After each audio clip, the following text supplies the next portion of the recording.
Melati ZS, channel pendidikan, informasi, dan hiburan. Assalamualaikum insan pembelajar. Salam sejahtera, salam sehat, dan tetap bahagia untuk kalian semua. Di jumpa perdana ini kami akan memberikan pemetaan materi IPS yang akan dipelajari dalam semester 1 ini. Namun sebelumnya, silakan kasih subscribe, like, share, sehingga kalian akan menjadi orang pertama yang menerima informasi yang kami sajikan. Baik insan pembelajar, di semester ini ada dua bab yang akan kita pelajari. Yang pertama, bab 1 tentang interaksi keuangan dalam kehidupan di negara-negara ASEAN. Yang pertama, mengenal negara-negara ASEAN. Ada dua hal yang dipelajari, yaitu tentang letak geografis negara-negara ASEAN, dan yang kedua adalah letak koordinat ASEAN. Yang kedua atau B adalah interaksi antar negara-negara ASEAN. Ada 4 hal yang akan kita pelajari. Yang pertama, pengertian faktor pendorong dan penghambat kerjasama. 2. Bentuk-bentuk kerjasama sosial, politik, budaya, pendidikan, dan perkembangannya. Yang nomor 3, pengaruh kerjasama bidang ekonomi, sosial, politik, budaya, dan pendidikan terhadap kehidupan di ASEAN.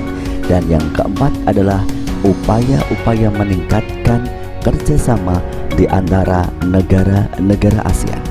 Sementara yang C dari bab 1 ini adalah pengaruh, perubahan, dan interaksi keuangan terhadap kehidupan di negara-negara ASEAN. Ada 4 hal pula yang akan kita pelajari. Yang pertama, perubahan ruang dan interaksi antar ruang akibat faktor alam. 2. Pengaruh perkembangan ilmu dan teknologi terhadap perubahan ruang. 3. Pengaruh perubahan ruang terhadap kehidupan ekonomi. Dan yang keempat atau terakhir adalah pengaruh konvensi lahan pertanian ke industri dan pemukiman terhadap perubahan ruang dan interaksi antar ruang. Bab 2, pengaruh interaksi sosial terhadap kehidupan sosial dan kebangsaan. Adapun hal-hal yang akan dibahas dalam bab 2 ini adalah A. Mobilitas sosial. 1. Pengertian mobilitas sosial. 2. Bentuk-bentuk mobilitas sosial. 3. Faktor-faktor pendorong dan penghambat mobilitas sosial. Yang keempat, saluran-saluran mobilitas sosial. Serta yang terakhir, kelima adalah dampak mobilitas sosial. B. Pluralitas masyarakat Indonesia.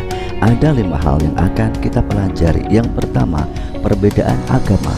Kedua, perbedaan budaya. 3. Perbedaan suku bangsa. 4. Perbedaan pekerjaan. Dan kelima, peran dan fungsi keragaman budaya. C. Konflik dan integrasi dalam kehidupan sosial. Ada 2 hal yang akan kita pelajari. Yang pertama, konflik dalam kehidupan sosial, dan yang kedua adalah integrasi sosial. Demikian anak-anak kelas 8 insan pembelajar yang luar biasa, pemetaan materi IPS kelas 8 di semester 1 ini.